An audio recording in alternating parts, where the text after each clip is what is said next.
जिल्हा परिषद गट आणि पंचायत समिती या ठिकाणी भारतीय जनता पार्टीचे तडफदार असे सगळे उमेदवार तिघही उमेदवार उभे आहेत। या सगळ्या भागामध्ये ज्यावेळेला जिल्हा परिषद सदस्य किंवा पंचायत समिती सदस्य नव्हते तरी देखील भारतीय जनता पार्टीने 2.5-3 कोटी रुपयाचा निधी माझ्याच माध्यमातून शासनाकडून आम्ही आणला होता। अनेक वर्ष प्रलंबित अशा प्रकारचं कामं जी आहेत ती राहिलेली होती।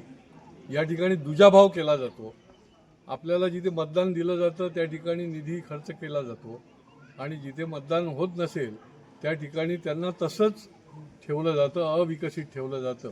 परंतु आता येणाऱ्या या जिल्हा परिषद पंचायत समितीच्या निवडणुकीच्या निमित्ताने भारतीय जनता पार्टीचा आपण कमळ फुलवा।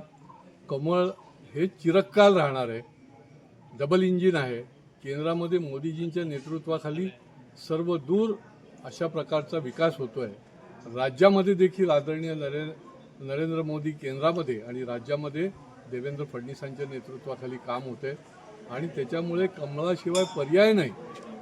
कमळ याचाच अर्थ विकास, गाव पाड्याचा विकास, सर्व घटकांचा विकास आणि तो आम्ही करायला सुरुवात केलेली आहे। आपण आपलं मत जे आहे ते कमळावर द्या। जिल्हा परिषद गट असेल, पंचायत समिती, हे सगळे जे आमचे उमेदवार आहेत, पिसंगी गटामध्ये देखील आमचा कमळ उभा आहे, भारतीय जनता पार्टी उभी आहे, स्वतंत्रपणे उभी आहे आणि भारतीय जनता पार्टी स्वतंत्रपणे चमत्कार करू शकतं, परिवर्तन आणू शकतं। तुम्ही कोणाच्या भरोशावर आणि कोणाच्या आश्वासनावर राहू नका। भारतीय जनता पार्टीशी भक्कम असा पाठिंबा द्या। या ठिकाणी ही मंडळी आमचं काम करतील आणि विधिमंडळामध्ये आम्ही आमदार लोक तुमचं काम करू एवढं आपल्याला आश्वासित करतो आणि विनंती आणि प्रार्थना करतो।